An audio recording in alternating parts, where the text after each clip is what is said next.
día de hoy, pues la intención es revisar una guía de práctica clínica, nuestras jornadas de revisión de literatura. Mi nombre es Eder Bedoya, residente de medicina de urgencias.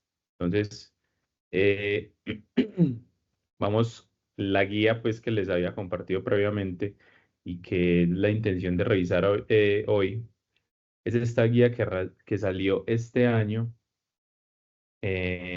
sobre el manejo y el enfoque de los pacientes con con síndromes coronarios agudos, publicada del 2025 por la AJA y la ACC, que son como las asociaciones principales, pero vemos pues que incluyen muchas otras asociaciones, todas de la mayoría de Norteamérica o de América, y esto nos habla de que esta es la guía americana de síndromes coronarios, porque también tenemos una guía europea que salió pues también el año pasado y que nos dio pues como algo de lo que vamos a ver acá a continuación. Previo a estas guías, como haciendo la revisión histórica de hace cuánto no teníamos una guía de infarto de estas asociaciones, entonces nos damos cuenta que en el 2013 salió la guía para el manejo de los pacientes con infarto con elevación del ST, y en el 2014 salió la guía de manejo de pacientes con infarto con elevación, sin elevación del ST, perdón. Eh, Esto que nos habla de que estas guías previamente se manejaban de forma independiente.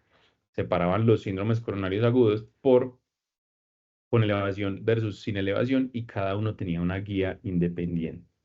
Esta guía lo que hace es unir esos dos espectros, pero ya vamos a ver más adelante pues que también pues tampoco es como que vayamos a abarcar todo el contexto de lo que es un síndrome coronario.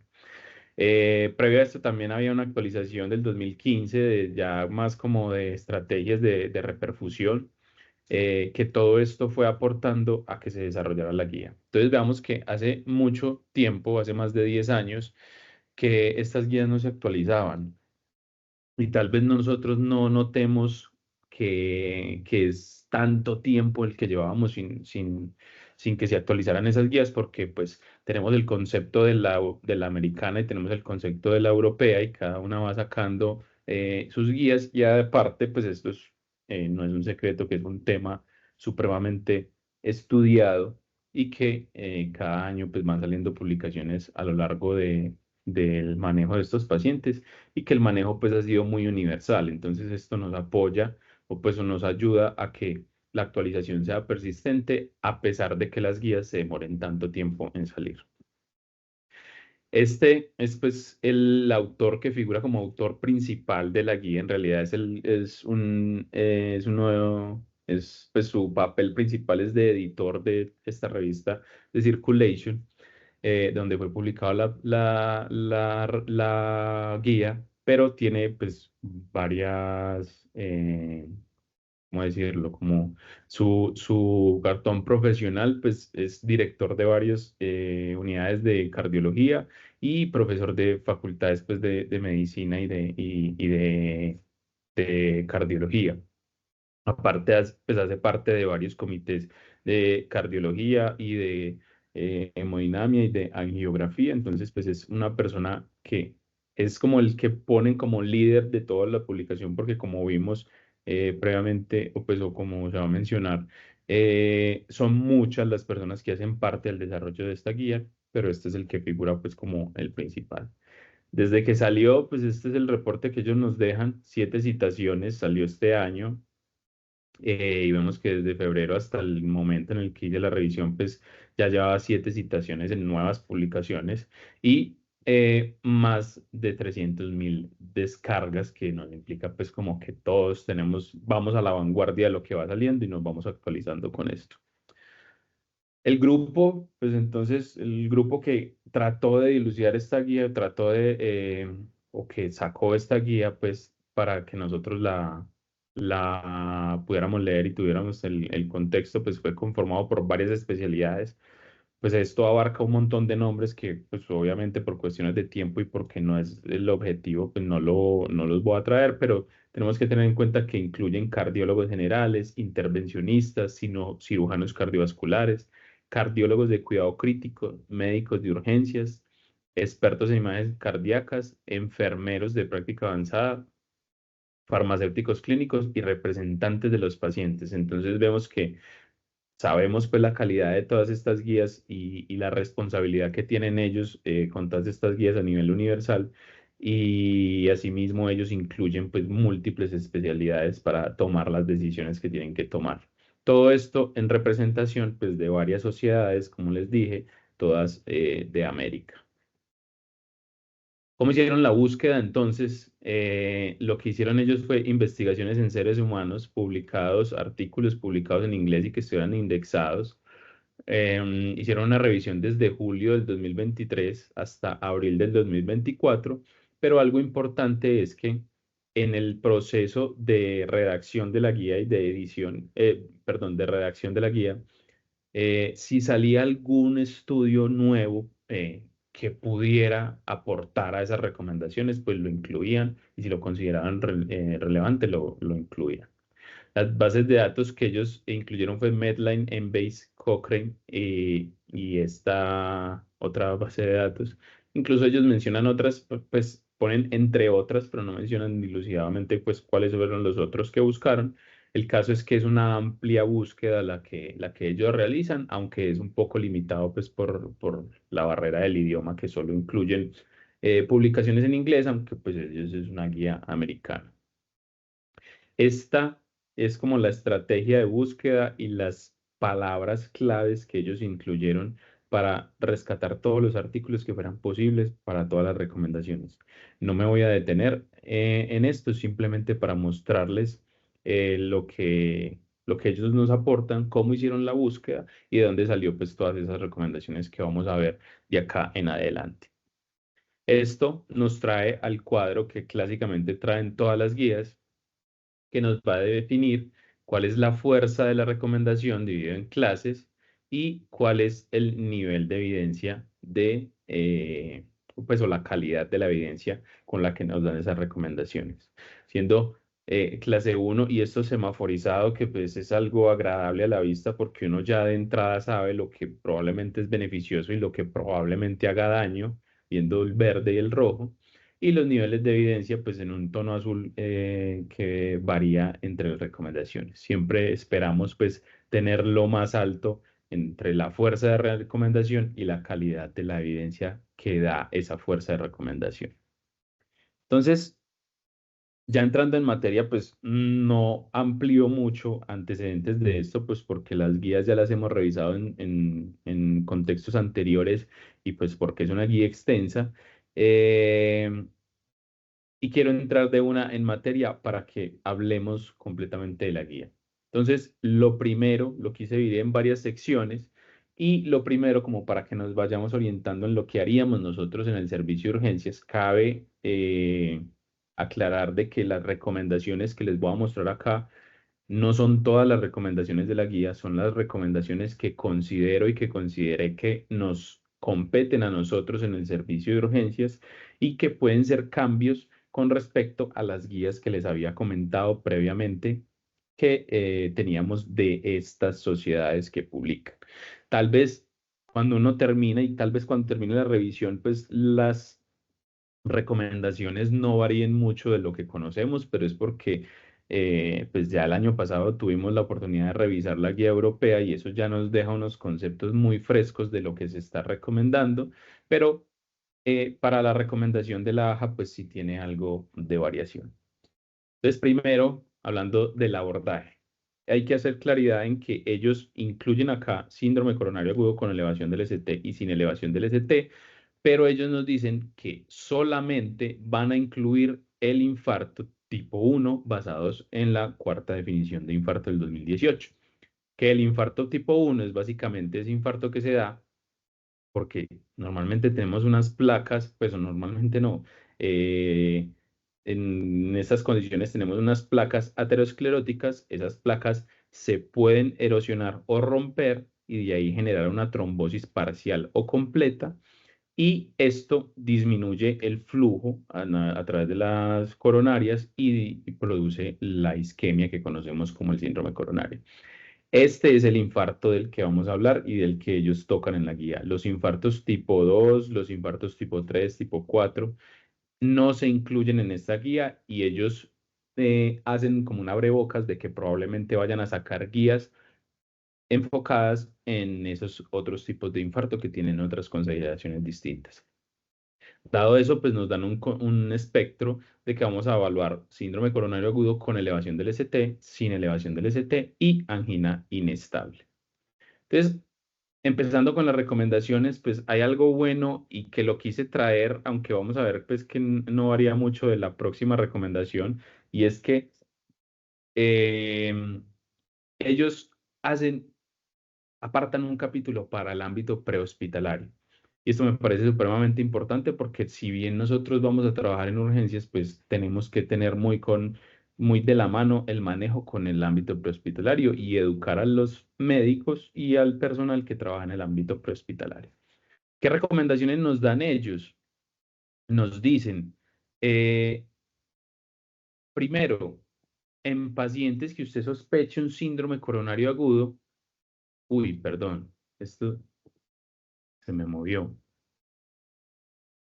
Eh, bueno, perdón. Acá en esta parte no va lo de troponinas, porque obviamente estamos en el ámbito prehospitalario, sino que va que usted debería tomar un electrocardiograma en los primeros 10 minutos del, el- del primer abordaje de los pacientes. La segunda recomendación es que si usted tiene un paciente con sospecha de síndrome coronario, que el electro inicial no es diagnóstico, debería realizar eh, EKGs seriados para determinar si hay posibles cambios isquémicos. Entonces, nosotros sabemos pues, que comúnmente podemos tener un electro que nos hable de elevación del ST o un electro que no nos dé unos cambios diagnósticos. Y en estos nos recomiendan, usted debería tener esos cambios, pues, o medir seriado, es decir, por ahí cada 15, 20 minutos, no nos dan un tiempo establecido, pero nos dicen que en búsqueda de esos cambios isquémicos. Además, la otra recomendación en prehospital, esto acá, perdón, es que hice la traducción como para tener la imagen en español y se me alteró. El caso es que la otra recomendación acá, importante para el prehospital, es que decían que si usted tenía una elevación del ST o si usted tenía un paciente con muy alta sospecha de un síndrome coronario, debería llevarlo a una unidad de que cuente con hemodinamia, que cuente con PCI, que eso es como lo más prioritario con estos pacientes, no es llevarlo al hospital más cercano, sino llevarlo a un hospital que cuente con PCI.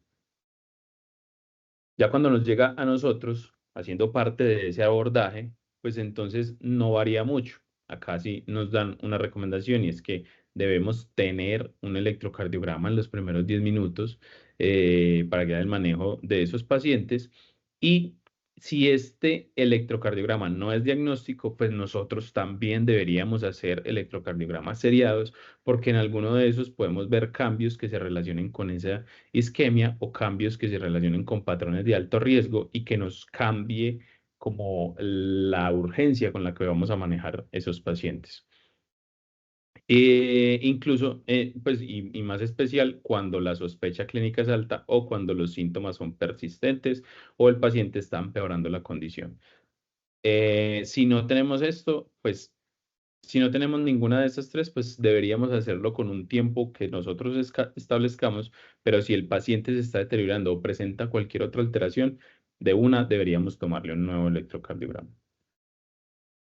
¿Qué es lo que vamos a buscar?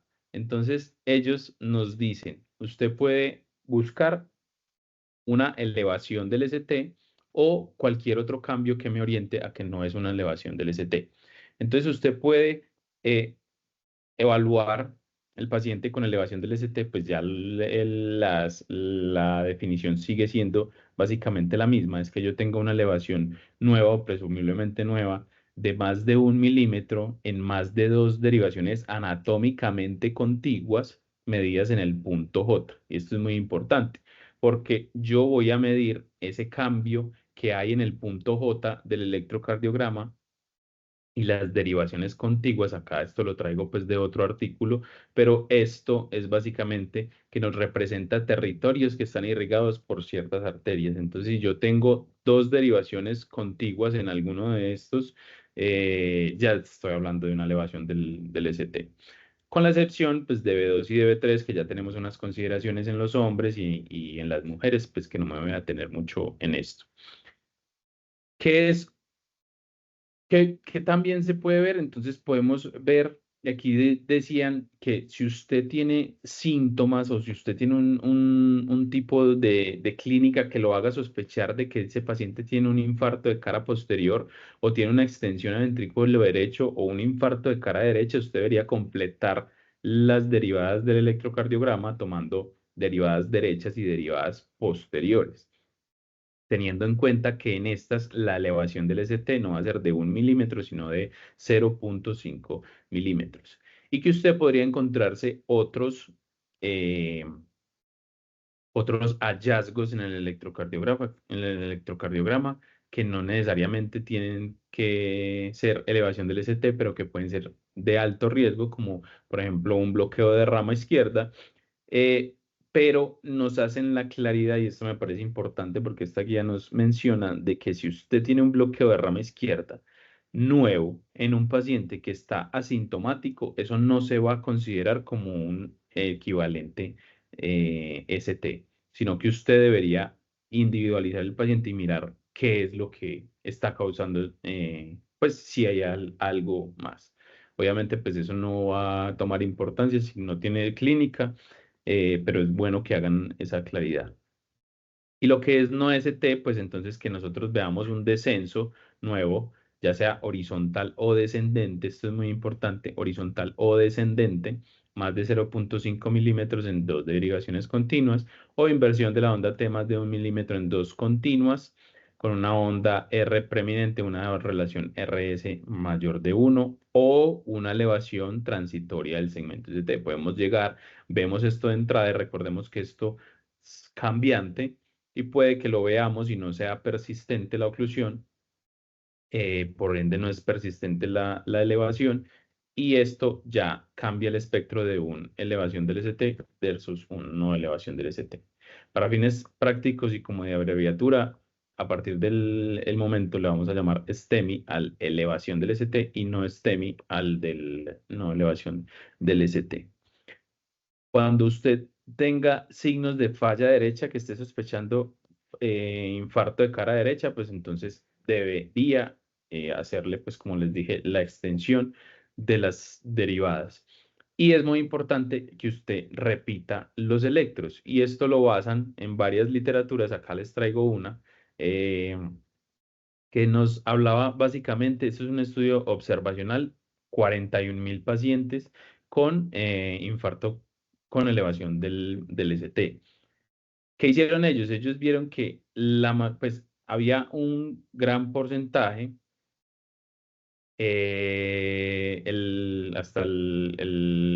perdón, menos del 8% si lo vemos acá, a los 10 minutos. Esto acá abajo es tiempo. Tiempo desde el electro inicial hasta el diagnóstico de la elevación del ST. Y este es porcentaje de diagnósticos. Entonces vemos que acá este es el 6%, menos del 6% a las 8, a los 10 minutos, perdón, o si incluimos este a los 10 minutos, menos del 8% tenían una elevación del ST. Pero de esos pacientes, vean que había un 35% que a los 30 minutos tenían la elevación del ST, un 60% que a los 60 minutos, es decir, a la hora, tenían una elevación del ST, y ya si nos vamos más tiempo, pues hasta un 78,6% de los pacientes en 120 minutos. Esta es la importancia que nos dicen ellos de que usted repite el electro, porque usted puede tener un electro normal inicialmente, pero ese electro, si usted lo repite en estas variables de tiempo que yo les comento, se puede dar cuenta de que el electro va siendo dinámico y va haciendo unos cambios importantes que nos pueden cambiar el diagnóstico. ¿Todo esto para qué? Para definir los espectros que les estaba comentando. Entonces, los espectros se tratan de una no elevación del ST, no STEMI, y un STEMI, que es la elevación del ST.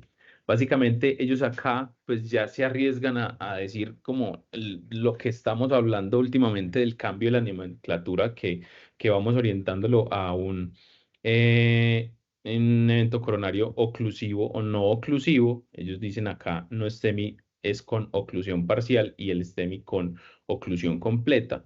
Y esto nos va a dar unos cambios. Entonces, el electrocardiograma nos va a representar el STEMI con una elevación del ST, que ya hablamos de ella, y el no STEMI con un electro normal o con una depresión o con inversión de la onda T o con algún otro hallazgo electrocardiográfico.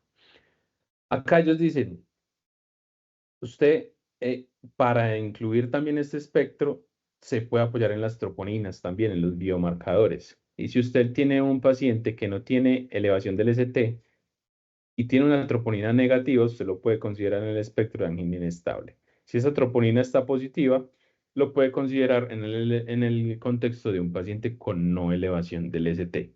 Y en el ST, una troponina por lo general siempre negativa, siempre positiva, perdón. Nos hacen la aclaración que si usted la toma en un tiempo muy corto, puede ser negativa y no ser representativa.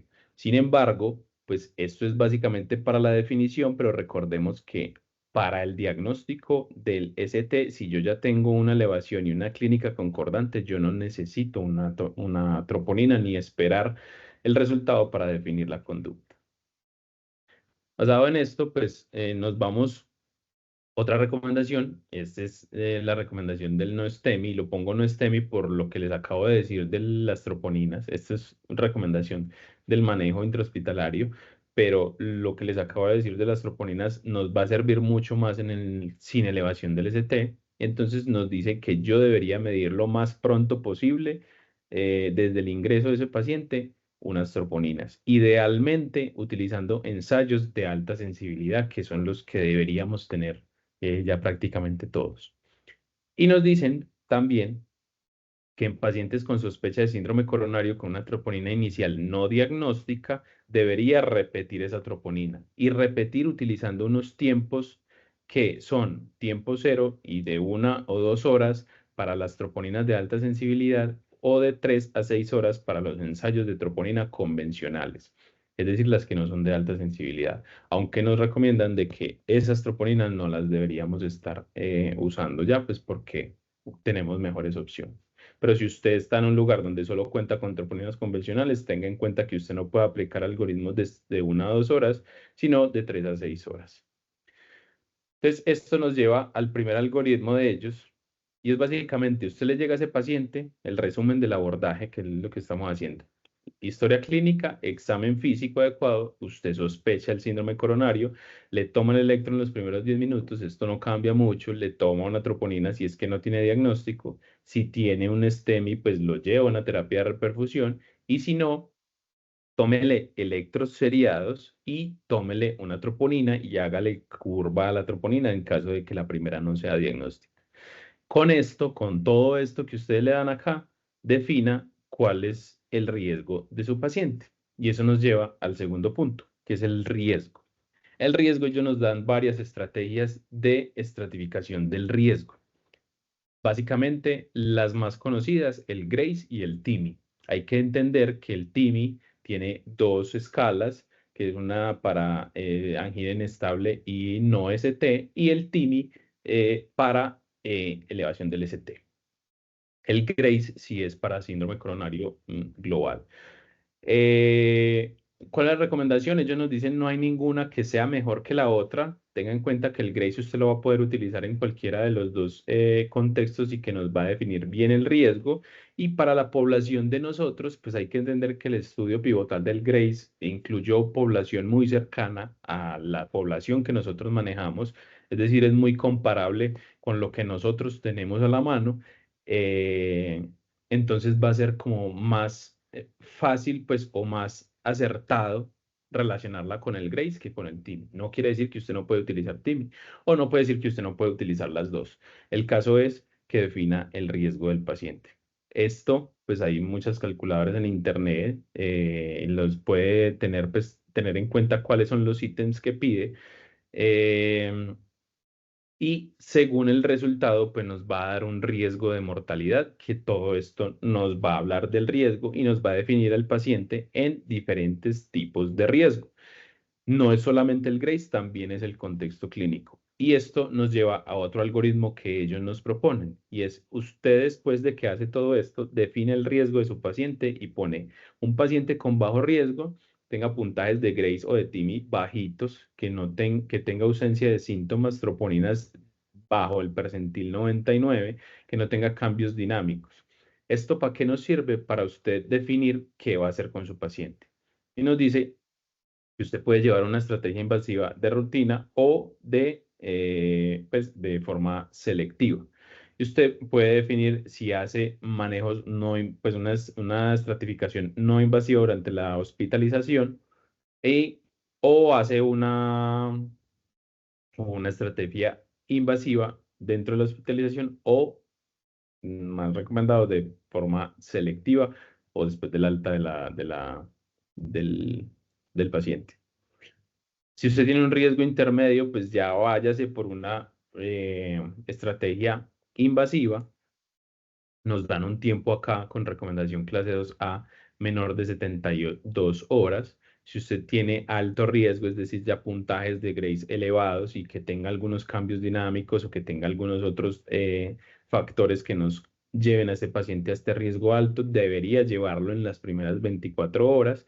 Y si tiene un paciente de muy alto riesgo, es decir, paciente con choque cardiogénico, pacientes con signos de falla cardíaca aguda, pacientes eh, que estén empeorando clínicamente, pacientes con angina refractaria, pacientes con inestabilidad clínica o inestabilidad eléctrica, o que lleguen con fibrilación ventricular o taquicardia ventricular, deberían ser llevados de la forma más temprana y en realidad de la forma más rápida que se pueda llevar el paciente a una estrategia invasiva. Ellos nos ponen acá un tiempo meta de 2 horas, que pues tampoco ha cambiado mucho en las recomendaciones previas.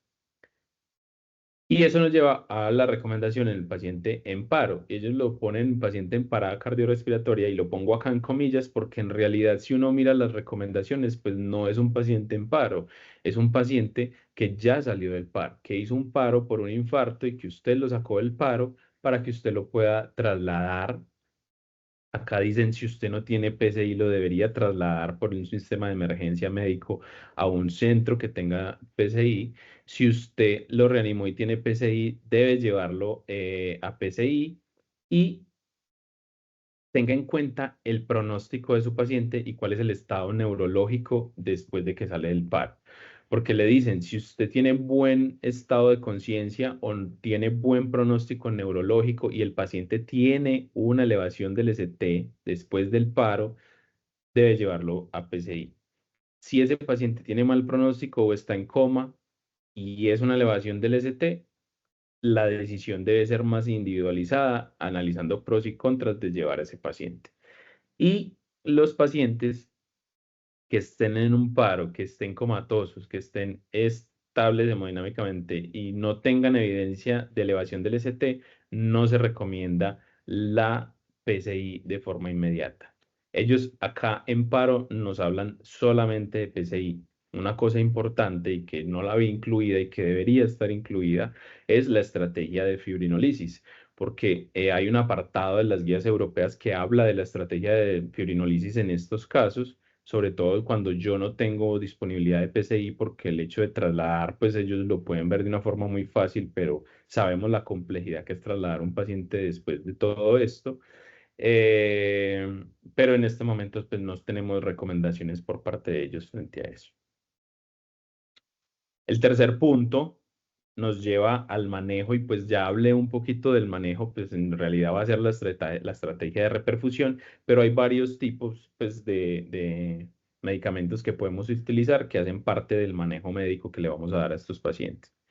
Y acá pues empezamos por el controvertido oxígeno. Siempre hay que hacer recomendación por el oxígeno y si nos van a decir es una recomendación grado 1 con nivel de evidencia bajo, pero nos dicen solamente póngale oxígeno al paciente que esté desaturado. Paciente que sature menos de 90%, esto obviamente puede ser individualizado dependiendo de la altura, pero paciente que esté desaturado, póngale oxígeno para aumentarle la saturación. Si no tiene oxígeno, perdón, si no está desaturado, pues no se recomienda la administración de oxígeno porque no ha mejorado los desenlaces. Y esto lo vemos referenciados en múltiples estudios. Acá les traigo este, que es el Detox Trial, que es un estudio publicado en New England hecho en 6.000 pacientes con infarto de miocardio. Y ellos hablaban de poner oxigenoterapia, aunque ellos la oxigenoterapia la daban, pues acá la daban con máscara simple a 6 litros por minuto versus aire ambiente en pacientes sin hipoxemia. ¿Qué pasó? No hubo diferencias en mortalidad, no hubo diferencias en ninguno de los otros desenlaces que ellos evaluaban. Entonces, basado en esto, pues ellos nos dicen, básicamente, siguen la misma recomendación, usted no debería dar oxígeno a los pacientes que no requieren oxígeno. La otra opción, pues, o la otra recomendación que también suele ser muy controvertida y tal vez dudosa en la decisión, sobre todo en el servicio de urgencias, es el manejo analgésico. Obviamente sabemos que para que le mejore el dolor tenemos que reperfundir, eso va a ser lo indispensable, pero mientras lo reperfundimos, pues tenemos varias estrategias. Y ellos nos hablan acá de los nitratos. Los nitratos, pues ellos tienen disponibilidad de nitroglicerina para dar en tabletas vía sublingual o en spray, y nos dan estas dosis, pues siempre teniendo en cuenta de que el paciente tiene que tener estabilidad hemodinámica, porque si no, este paciente entra en un choque cardiogénico y empeora pues todo. La opción IB, que es la que nosotros tenemos, ellos nos dan una recomendación de 10 microgramos minuto y se va titulando hasta la mejoría del dolor o hasta que tolere hemodinámicamente el paciente. Si nos hacen una advertencia y es, ojo, evite lo que también ya conocíamos en los pacientes. Estos se va a beneficiar mucho de nitratos el paciente que tenga una hipertensión arterial o que tenga un fenotipo de falla aguda de edema agudo de pulmón. Pero si el paciente tiene sospecha de infarto del ventrículo derecho, tiene una presión sistólica menor de 90, tiene una caída de la presión sistólica, ¿tiene algún otro hallazgo que me haga pensar en esa extensión al ventrículo derecho? Yo podría, yo debería evitarlo porque pues puedo llevar a este paciente a que empeore su estado hemodinámico. Y nos dicen que puede ocurrir taquifilaxia hasta después de 24 horas de la infusión. Acá pues solamente nos dejan estas dosis, recordemos que ya hay esquemas de dosis muchísimo más altas en bolos, pero pues no nos mencionan nada hasta el momento. La morfina o la morfina y fentanilo como en el grupo de los opioides, con la limitante de que puede retrasar el efecto de los P2Y12 y que puede ser el deleterio en esos pacientes también con infarto del ventrículo derecho, pero ellos nos dicen haga una dosis de morfina entre 2 y 4 miligramos y de fentanilo entre 20 y 50 microgramos, la puede repetir, considere dosis topes para que no se exceda en el manejo de esos pacientes y úselo cuando ya usted utilizó otras estrategias de manejo del dolor y eso no fue, o sea, no fue, el dolor no mejora. Estas son las recomendaciones que tenemos. En realidad no varían mucho, pues, como de las previas.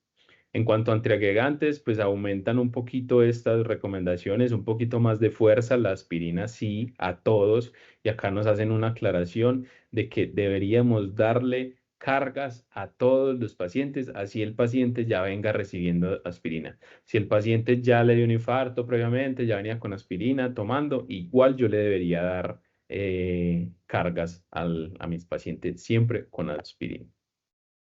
Ya los otros antiagregantes como pues, sí, el clopidogrel, prasugrel, ticagrelor, no lo dan en general como, vea, usted debería poner aspirina y uno de estos en combinación.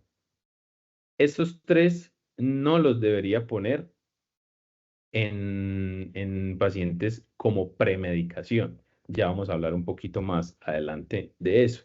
Entonces nos dicen, la aspirina siempre, ¿sí?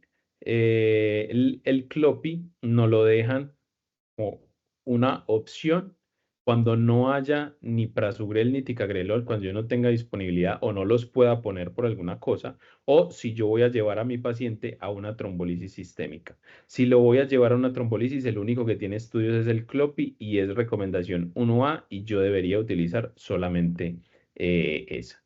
Hay una recomendación de daño del prasugrel y es en esos pacientes que han tenido ACV o AITs previos. Yo no debería usarlos porque la literatura habla de que a estos pacientes les puede hacer más daño.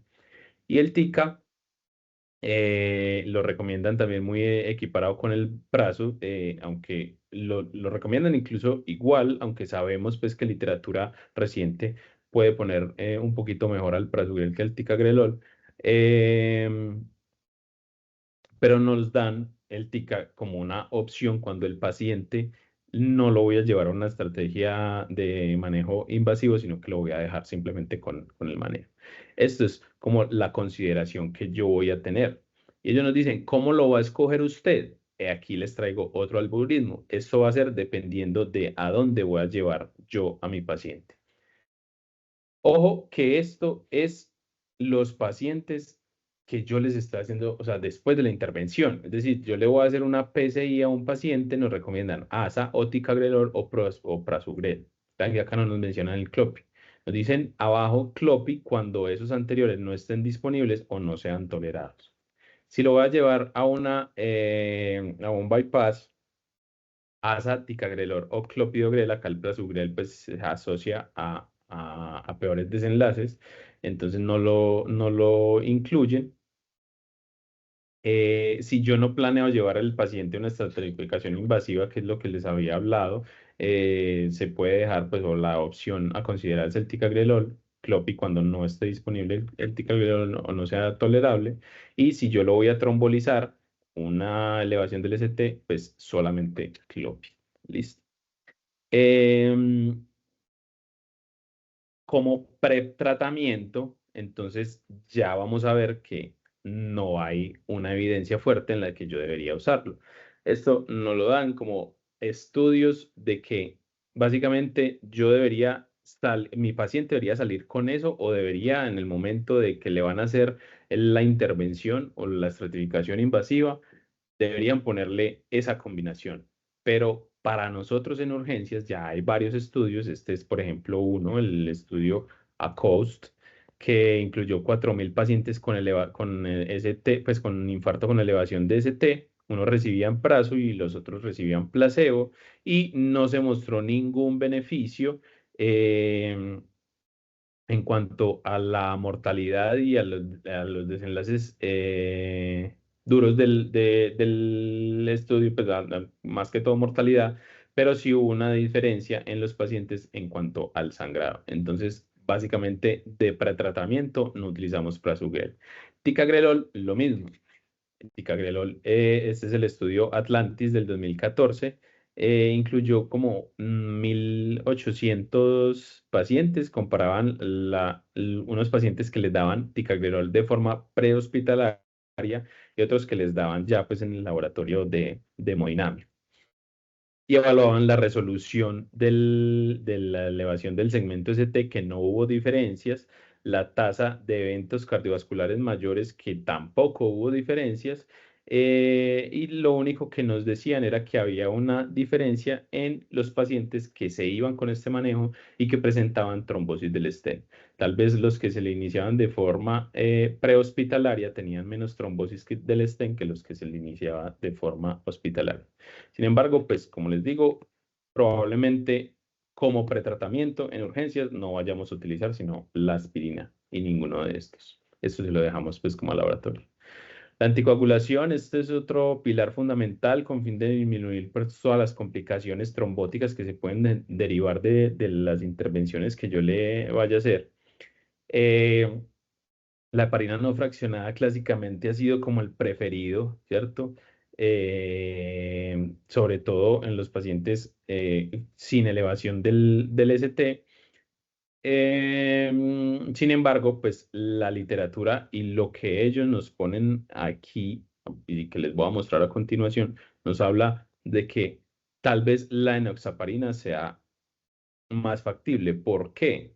Porque estas recomendaciones de heparina no fraccionada vienen de estudios previos, de estudios antiguos. Esta recomendación ya estaba incluida en la guía. El problema es que esto toca ponerlo en infusión y la respuesta puede ser no predecible y puede haber riesgo de trombocitopenia inducida por heparinas.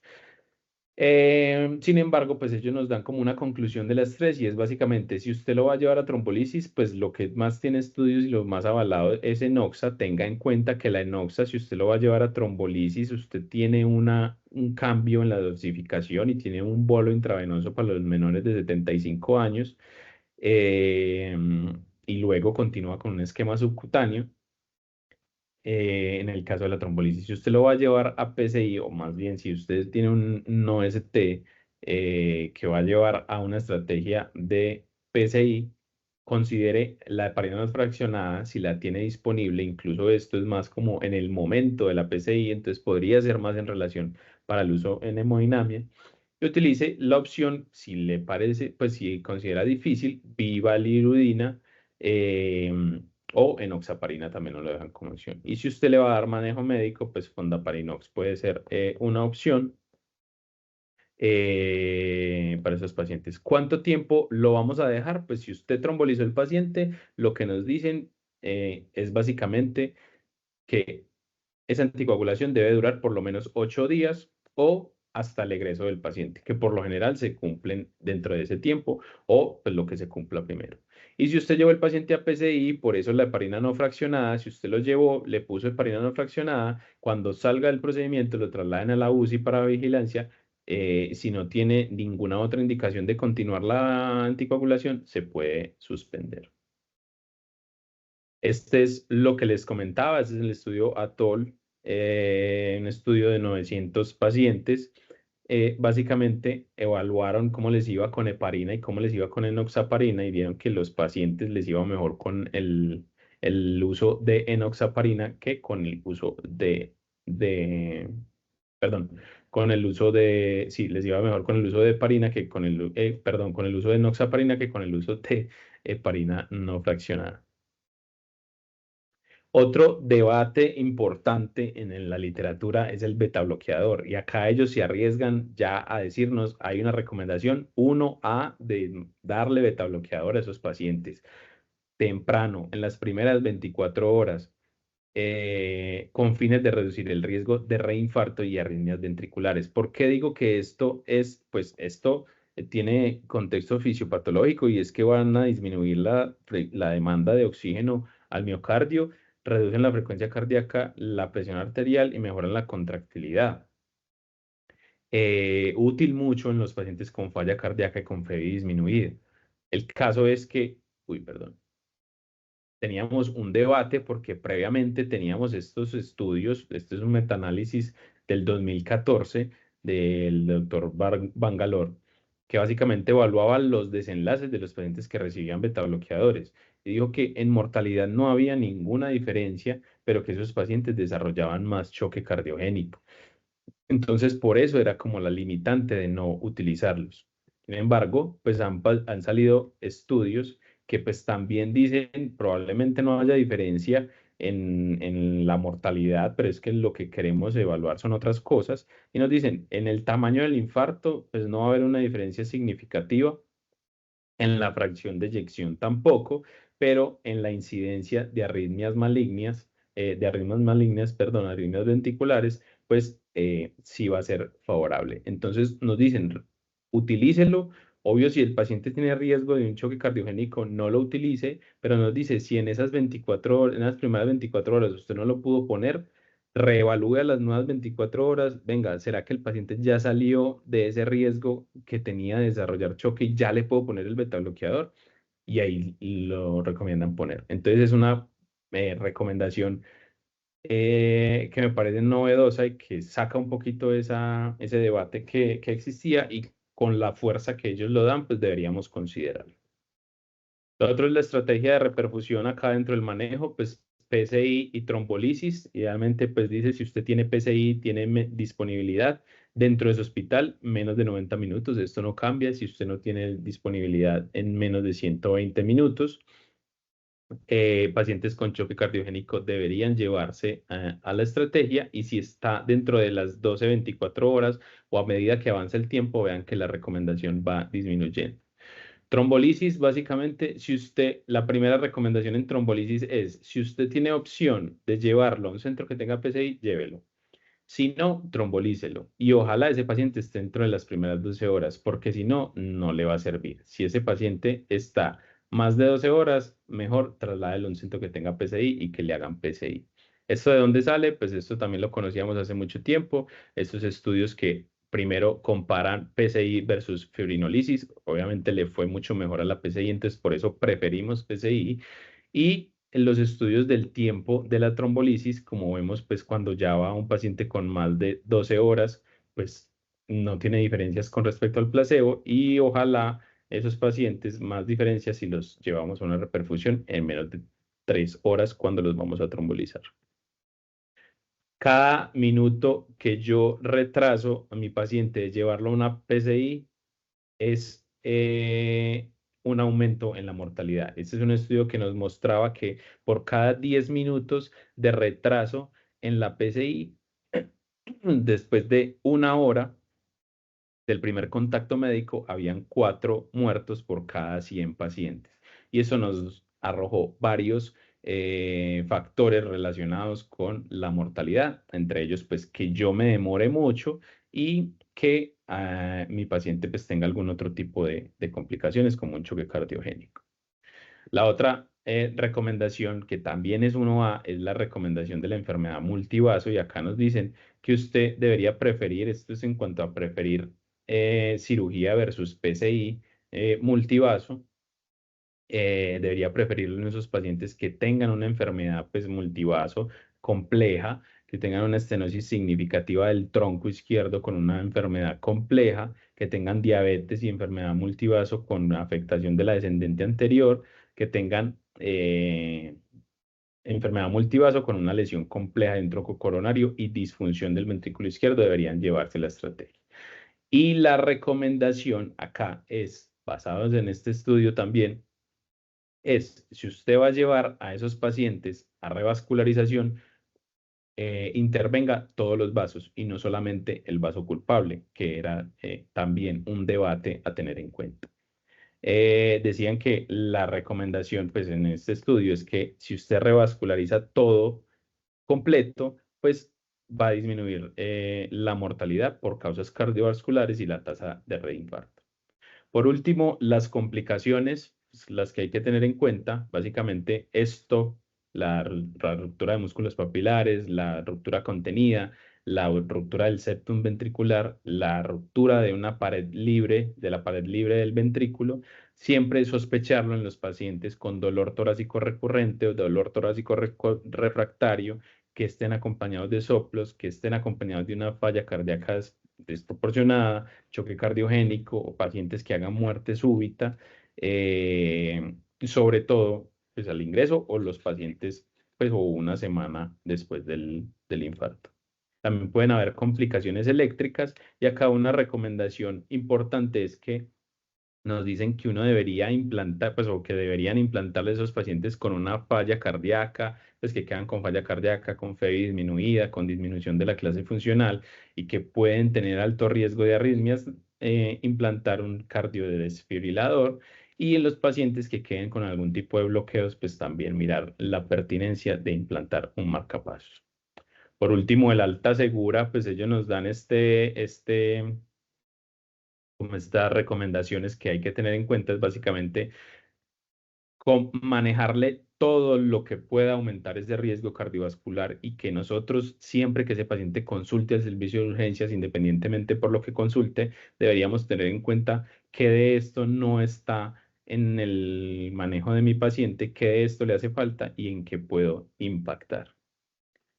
Ya como por último, para darle la calificación a la guía, pues básicamente utilicé esta estrategia que es la GRI.